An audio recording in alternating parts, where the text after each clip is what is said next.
All right, good morning. This is Richie Contartesi coming to you live from Las Vegas, Nevada. Beautiful Las Vegas, Nevada. God, it's such a beautiful day here. Every day it's sunny. I think it only rains like 18 days a year, but let's get right into it today. I've got a really important show today because there's a lot of people that think building relationships, they have the wrong idea about building relationships. Building mutually beneficial relationships is what I like to call it. Actually, I learned this from one of my first trainers in the first job that I have. His name's David Bear. He's a really good trainer, but he always talked about mutually beneficial relationships and what that actually means, what it entails, and like how we go about every interaction that we have in building business relationships. A lot of people have the wrong idea, and some people think that, yes, Miranda, you did. Finally, I'm going to try to do this more often too. I'm going to try to stick to 9 a.m. Pacific Standard Time, especially when I'm in town. I am in town right now for a few weeks because I'm on a maternity, could be having a baby at any moment. So I do not have any events. So with that being said, relationships, it is a skill. Building mutually beneficial relationships is a skill, and it is a lot of work, but it can be done by anybody. Just like I truly believe. A lot of people are like, oh, I'm not a salesperson. Yeah, because you haven't studied it. You haven't learned the skill. It is 100% a skill. If you can learn to ride a bike, you can learn to build mutually beneficial business relationships. You can learn to be good in sales, because people have the wrong idea of sales. They think that it's selling to people that don't have, don't need, can't afford. No. Sales, we don't, I hate this saying, selling, what is it called? Selling ice to an Eskimo. I think that's absolutely ridiculous. What's up, Michelle? I think it's ridiculous because that's not what this is about. What this is about is finding out what potential people need what you have and can afford it and want it, and then showing them how we can help them get to where they want to go. That's what selling is. That's what sales is. You look at some of the olden day sales, and the reason that, you look at like used car salesmen, like that's long gone. That's past. We live in the information age where people can get all the information. And what we're trying to do is find out their problems and providing solutions to solve those problems. That's what selling and sales is about. And mutually beneficial relationships is very similar. It's a skill. And the reason that people think it may be hard is because they are focused on their goals. They're focused on what they're trying to achieve. And that's totally wrong. When it comes to relationships, especially mutually beneficial, it's all about them and what they want.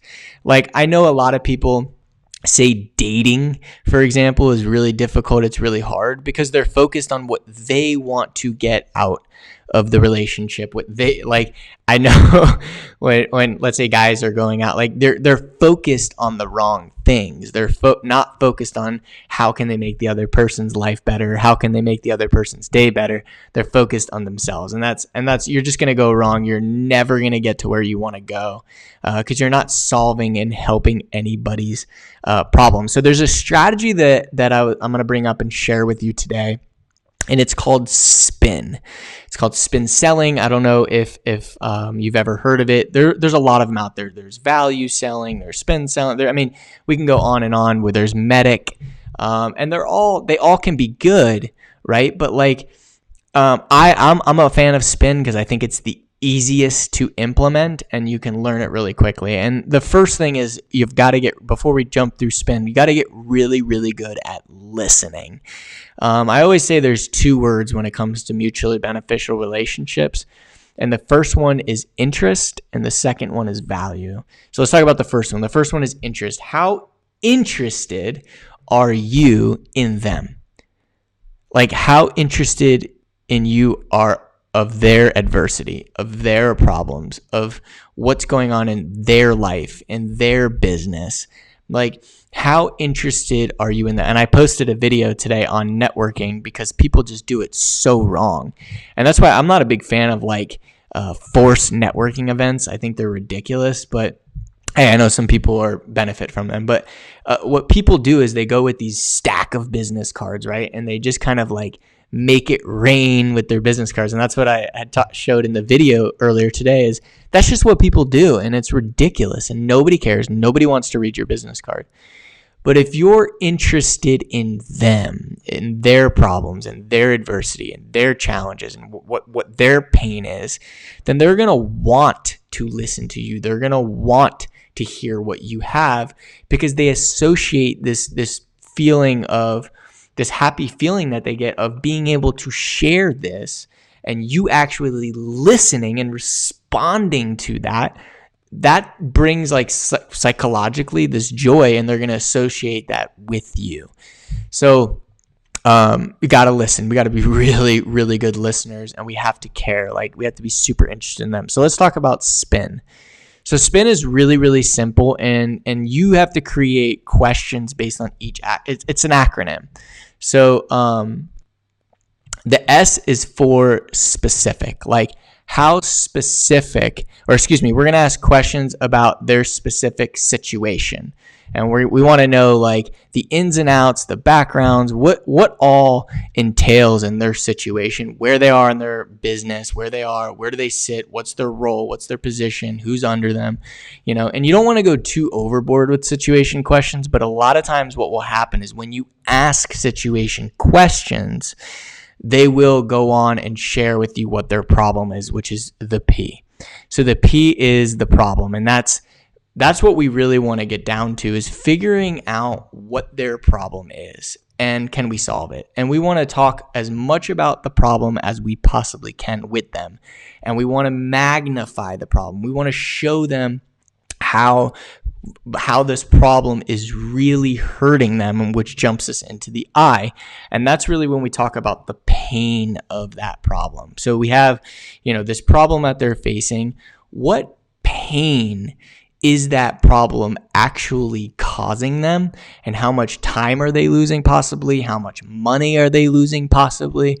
Like we want to know and amplify that problem and find out how painful that problem actually is for them. Like if we know how painful that problem is to them, then we can go back to it later down the road if they hit us with a price objection or if they hit us with a time objection or they hit us with anything down the road because we're interested in them, because we care about them.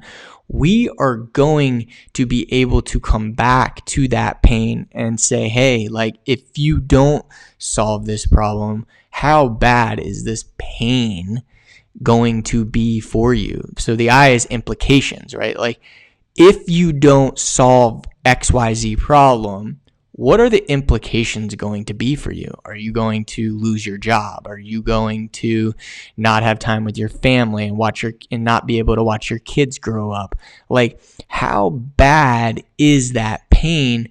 And we can almost kind of, in the right way, because sometimes people don't realize, they don't understand how bad that problem is, how much money it's losing them, how much time it's losing them, how much, whatever that it's losing them. And that's what our job is to really amplify that. And then, so the N is like, so when you look at the N is really, it's considered the need payoff, but the N is getting them to see the value in you.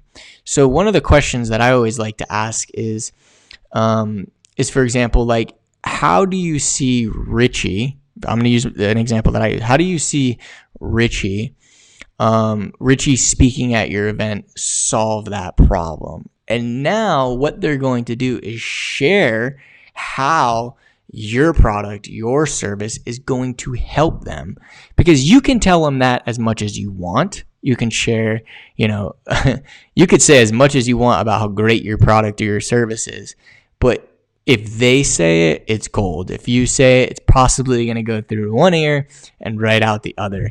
And it happens to all of us all the time. So if we can get away from selling what we have and get in to their problem, the pain that problem is causing them, and what the payoff would be if they were to use your product, if they were to use your service.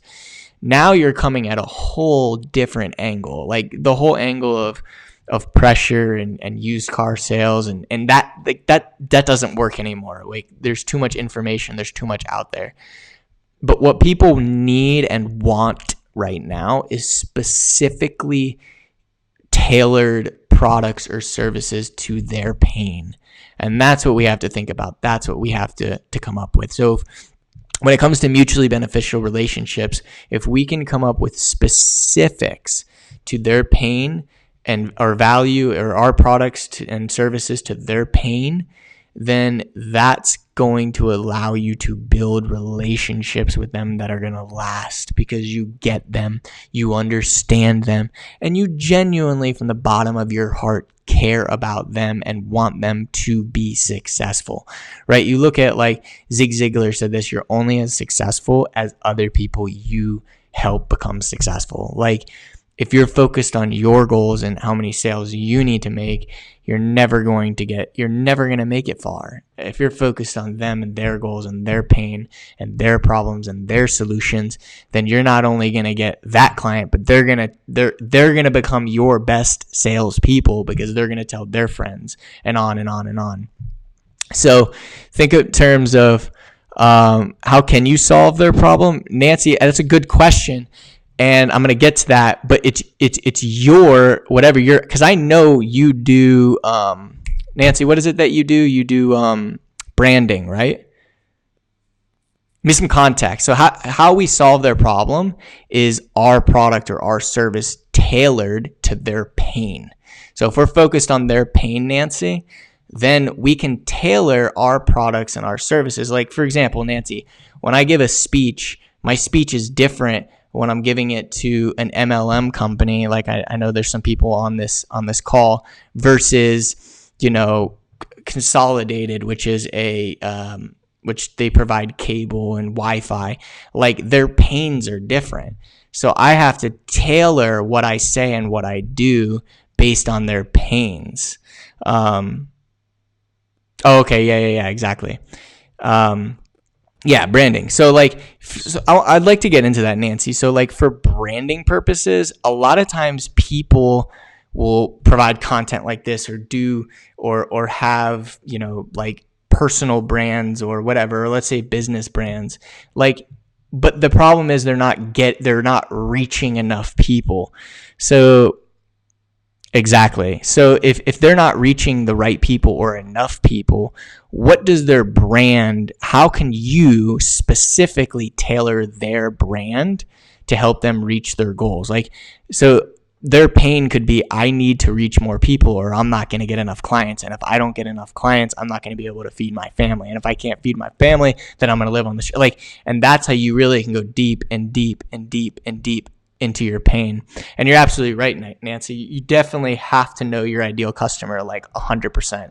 And that's why when you're first starting out, really listening and building mutually beneficial relationships and not trying to act like an expert if you're not, and just being real and transparent is people will love you for that.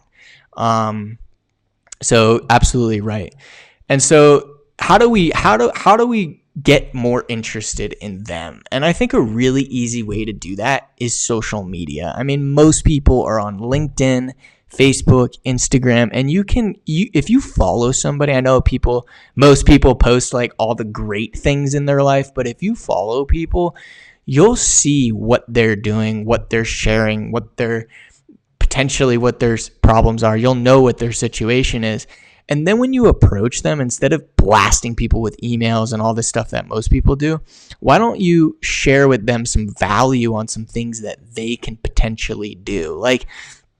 That's at the end of I don't know if you're on LinkedIn, but I get all of these emails on LinkedIn, the most annoying. I can tell they're bots.